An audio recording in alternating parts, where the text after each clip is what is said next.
núcleo familiar. Então, todo o mau atendimento hospitalar, ou jurídico, ou social, ou do ônibus, do que for, é de alguém que vem de alguma família que não soube educar aquela criatura para a responsabilidade, para o serviço, para a ética, para o bem. Então, é na família que tem que se investir.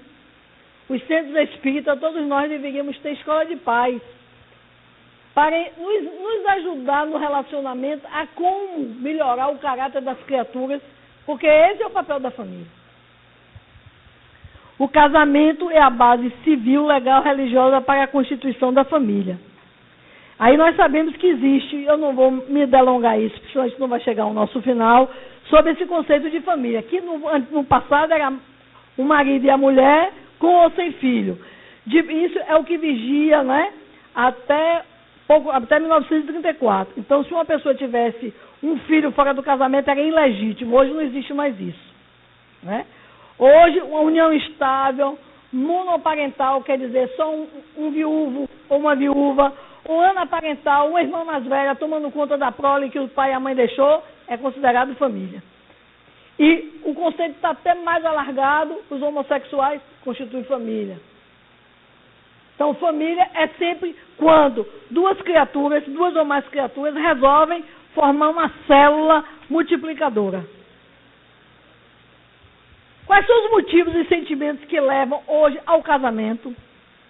Afeição por alguém, atração irresistível que é kármica, medo da solidão, da pobreza e da vida, necessidade de dividir o peso da vida, imposição de terceiros, assédio, isso existe ainda, fuga da situação embaraçosa, engravidou, desejo de procriar, deixar descendente, muitos homens ricos, quando já estão na velhice, já foi casado, mas ainda quer deixar alguém, aí resolve casar, e outros motivos.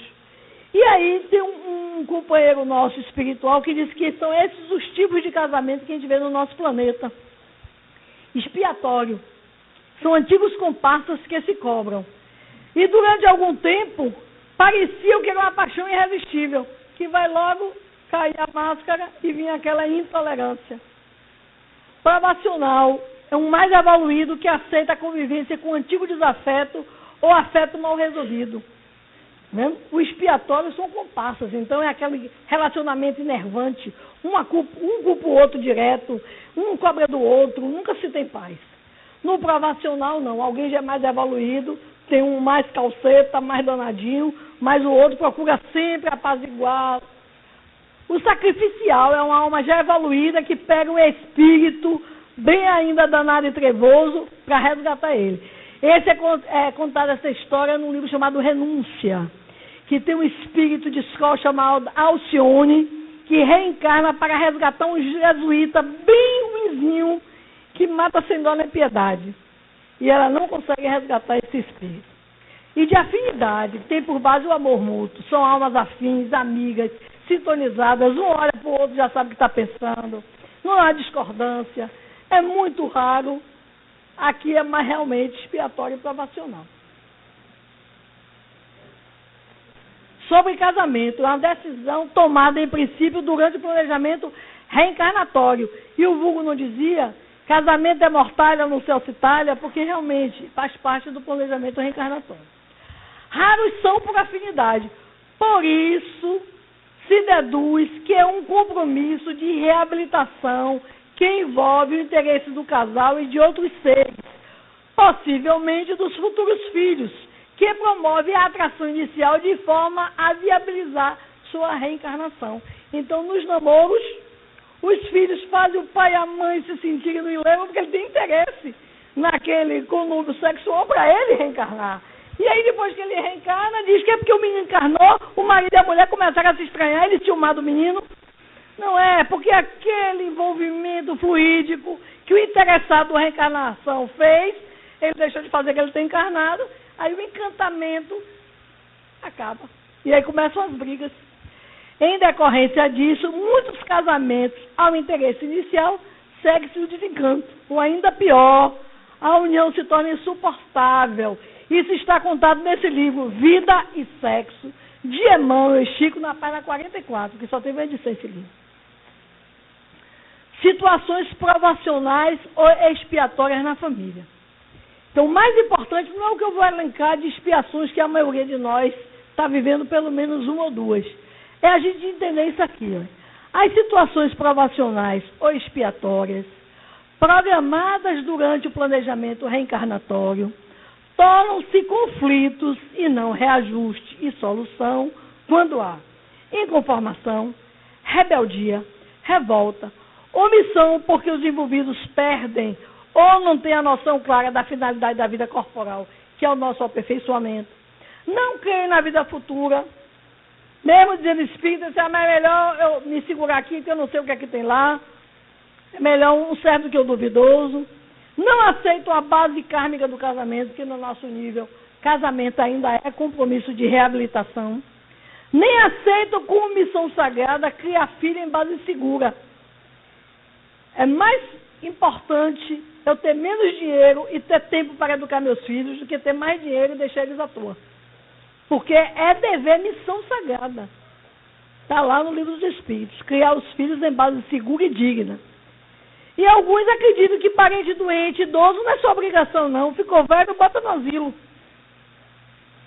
Não é bem assim. Porque aquelas criaturas que chegam é da nossa responsabilidade. Pode ser o meu grande teste de abnegação, de renúncia, de compreensão. E aí eu perco a disciplina, vou reencarnar de novo até conseguir ser uma pessoa de renúncia, de abnegação. Provas ou expiações, está vendo o que tem escrito ali? É da mesma natureza, a aceitação que é diferente. Então, se uma pessoa sofre uma grande traição, não quer dizer que foi uma expiação, porque ela foi uma traidora em outra vida. Ela pode pedir a prova da traição para ela se provar a si mesma que ela pode sofrer um grande abalo e não se matar, por exemplo, ou não enlouquecer, ou não entrar em depressão. Ela quer se testar. Então, isso é uma prova. Então, nem toda prova é uma expiação, embora toda expiação me comprove a mim mesmo se eu sou já forte ou não. Então, vejam os tipos que a gente pode sofrer de prova e expiação no lar. Né? Estado de beligerância, de briga, intolerância e infidelidade entre o casal. A gente sabe que a infidelidade é dita em todas as religiões cristãs e judaicas como uma falta grave. Por quê? Porque não envolve só o casal, envolve também a família de alguém. É uma desordem, é uma desestruturação. E, no nosso nível, é rara a família que não passou por isso. Ou com seu avô, com seu pai, com sua esposa hoje. Ou com seu filho que já é casado.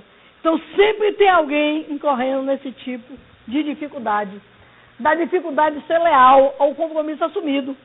Porque se eu resolvo que eu não quero mais aquilo e vou partir para outra coisa, já não é infidelidade. É mudança de escolha.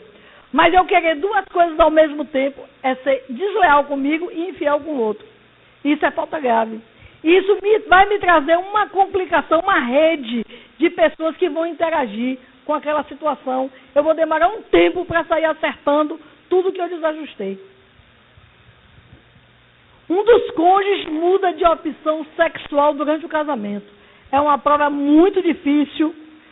Quem é entrevistador sabe, tanto faz ser um homem ou uma mulher, quando já casado, 5, 10 anos, com filho, e descobre que tem uma tendência homossexual.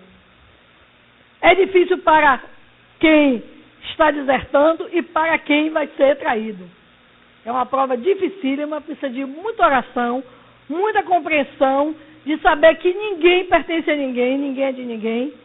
Nós somos de Deus. E se o outro tem sua dificuldade, é problema dele com a lei, cabe a mim perdoar, compreender, ressignificar e seguir. E não deixar que aquela ocorrência me derrube, me enlouqueça ou me faça querer morrer, desistir de viver. Porque ninguém vale a nossa vida. Porque quando a gente morre, a gente só tem a gente mesmo e a nossa consciência para nos confrontar. Então a gente tem que amar a todos, mas não deixar ninguém ter domínio sobre a gente. A gente tem que ter autocontrole, autodomínio. Viuvez prematura com ou sem recurso financeiro.